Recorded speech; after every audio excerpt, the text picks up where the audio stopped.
Here's how to sculpt and rig a low-poly model. A guy named KennyDalman in the Space Station Zero Discord server posted this picture of crew members. The ant really appealed to me. Also, it just so happened he drew one of those handy T-pose character sheets for the ant, also known as an Ant-stronaut. Oh yeah. Also, all y'all have been telling me to actually learn how to sculpt pretty much since I started posting on YouTube, so here goes nothing. What's the worst that could happen? I started by breaking up the character sheet into individual pictures in Photoshop. You can do this on your phone though. I imported the pictures into Blender, and on the right in the Picture tab, I unchecked the Perspective box. This is so the picture won't show up when I'm rotating around the object, but when I go into orthographic view, it will show up. Orthographic view is more accurate for placement of objects and for sculpting. I also checked and unchecked the different boxes in the depth setting. This way the front picture is visible from the front and not the back, and the side pictures are only visible from the side. I also decreased their opacity by turning down the alpha value. Alright, time to sculpt. I sculpted this whole model basically with a few techniques. But before we start, a guy named Talvera in the Printed Encounter Discord server told me about the dangers of flipped normals. Make sure to turn on back face culling in the Viewport Shading tab so you can notice issues while you're sculpting. Alright, I started every part of the model by importing a shape with Shift+A, going into meshes, and then selecting whatever shape I need. And then, in edit mode, I started moving around the vertices. Make sure to click the see-through box in the top right corner to make sure you're selecting the front and the back of the object. Also, the mirror settings can be very helpful, although they didn't seem to work for me all the time.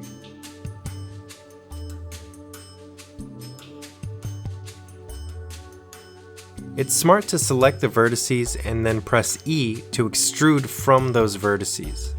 This helps quickly build up geometry and keeps things clean. Another thing I used a bunch is Loop Subdivide.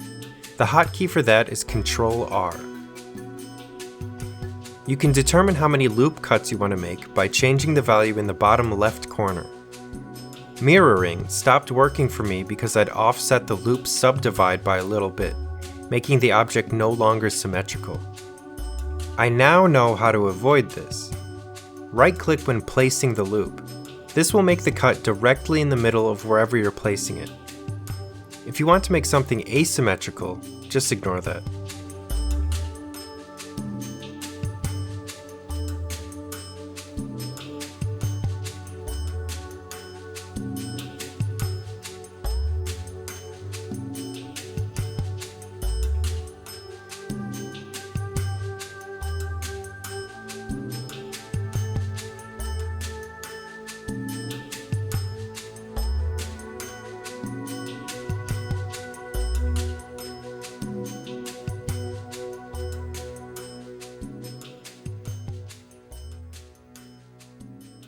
Another tool I use a lot in this is the bevel tool. I select vertices individually or by clicking a vertice with Shift-Alt held down to select the vertices that are all connected to each other. And then I bevel the corners of the objects. This can be picky, and you may have to select and deselect vertices to get the desired look. In the case where vertices are overlapping each other, which happens a lot when you're using the bevel tool, select everything with A, then right-click, and merge vertices by distance. This will combine vertices that are touching, simplifying the mesh and helping avoid issues. Also, if you delete something and have a hole in your object you want to fill, you can select all the vertices that are making up the hole with Shift-Alt, and then clicking one of the edges, and press F to fill. And with those tools, I just tried to trace the reference image to the best of my abilities, and not being too worried about getting every single line covered exactly since I want to keep the geometry simple. This is low poly after all. Just enough geometry to get the main form down by moving certain vertices back to make the shape rounded or to match the object. Constantly flipping between side views and front views, as well as rotating the camera in the perspective view, helped make sure things weren't looking too strange. Once I finished one section, I went into object mode, created a new shape, typically a square, and began the process again, tracing, extruding, and try not to think too hard. Occasionally, you may want to select a group of vertices and scale them up and down, which comes in handy for things like arms and legs. You can also rotate a group of vertices and then move them so they make a nice curve. I have some experience with animation, so I know that on areas that are joints or that need to move, you'll need more vertices. Subdivide areas like the knuckles on the fingers by upping the amount of cuts around to 3 or 4, or whatever you think you'd need. You can always go back after rigging your object to do this if you notice things bending weirdly. In object mode, I copy and pasted one arm to give him his second set, then added a mirror modifier and selected the body as the point it will mirror around. You don't need to press apply on this. Also, this way if you edit one arm, the other will update.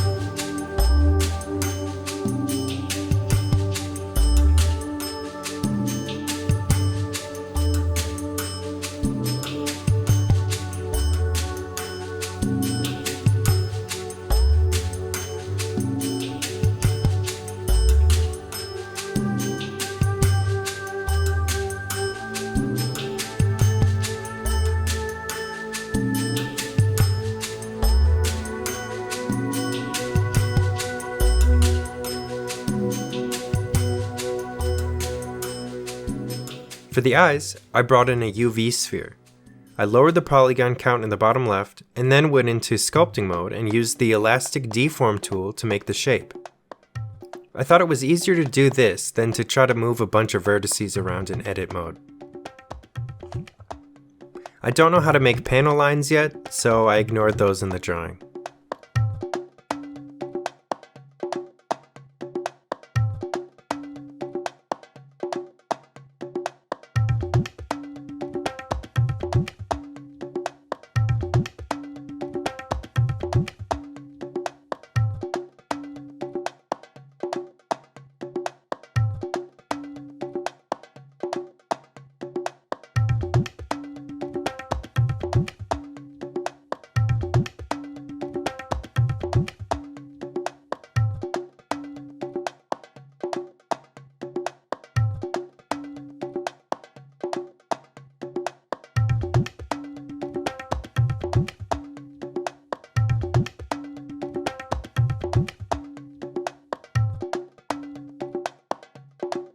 I basically finished the Ant-stronaut this way.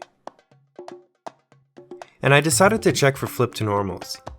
To make them really stand out, check the face orientation box in the viewport overlays tab. Anything red has a flip to normal and will give you problems in printing. I found that selecting all the vertices in the problem object, right-clicking, and merging vertices by distance can help fix issues. Or you can try to find the problem and move vertices out of the way of each other. Alright, something I was dreading was the rigging process. Make sure you have Rigify installed. It's a free add-on found in Preferences, Add-ons, and then Rigify.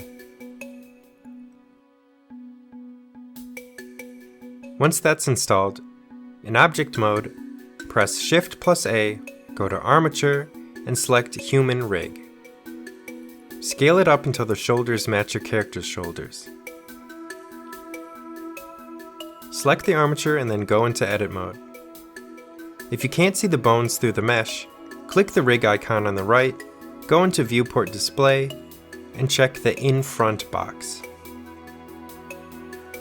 I deleted the right side of the bones because we will eventually mirror the left side over to the right.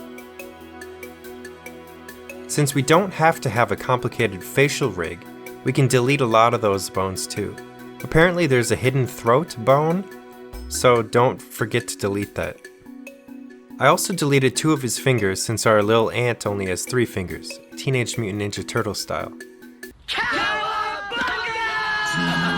And just like before, you can move, scale, and rotate bones so they fit in the objects that you've made already. Select the bone nodes and move them into place.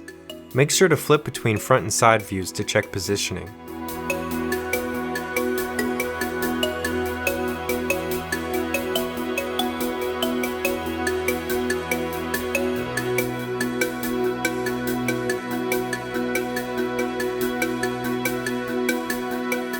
I selected all the bones in the arm and copy and pasted them, then rotated it so it fit onto the lower set of arms.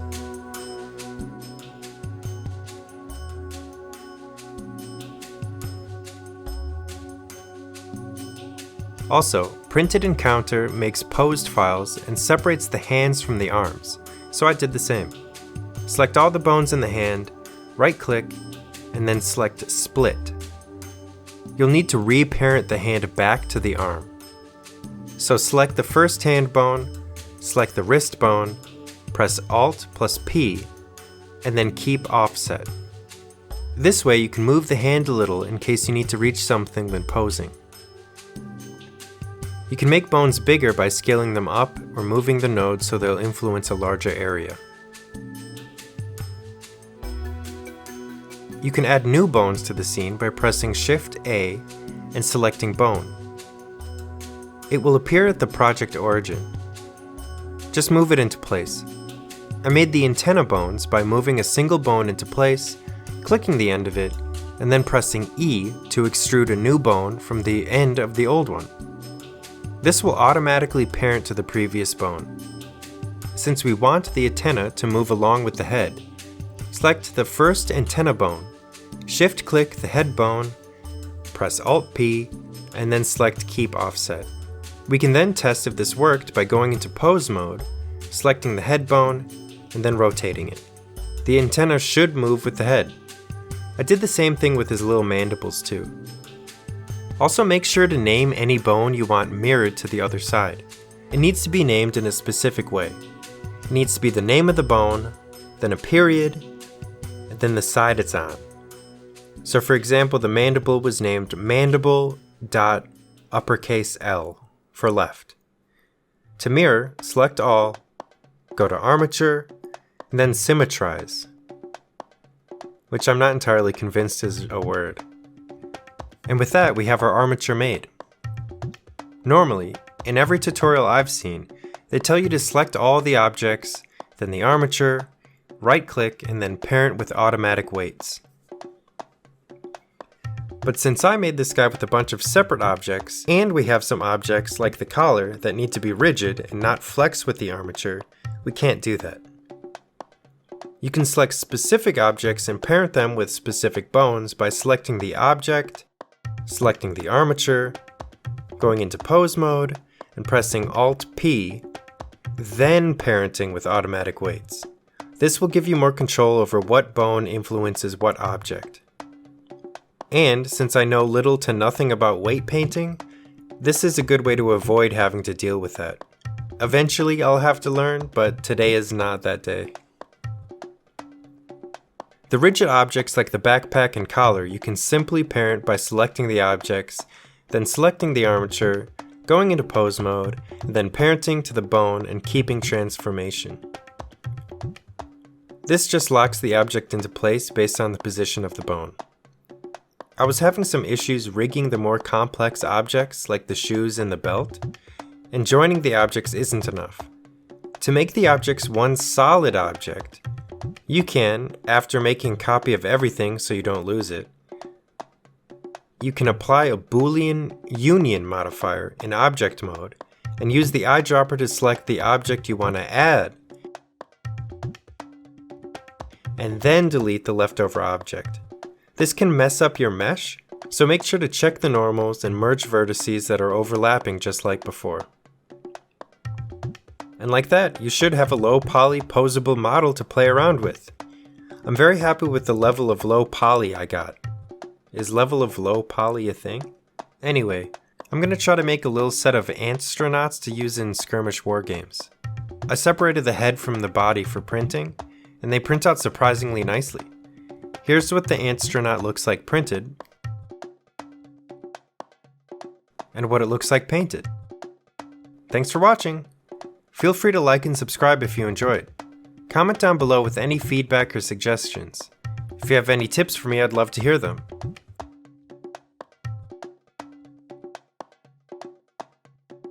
Alright, bye-bye!